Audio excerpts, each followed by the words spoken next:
Konti lang pre. Alam mo ba kung ano yung alamat ng gwapo?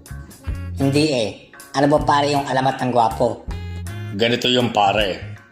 Isang araw, ipinanganak ka. Naks, ayos pare yung mga banat mo Gusto ko yan.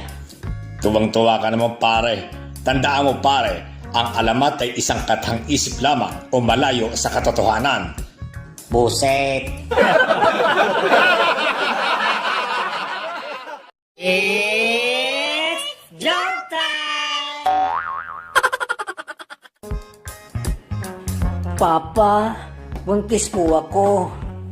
Sige, matulog ka na. Papa, buntis nga po ako. Oo nga, sige. Matulog ka na sabi eh.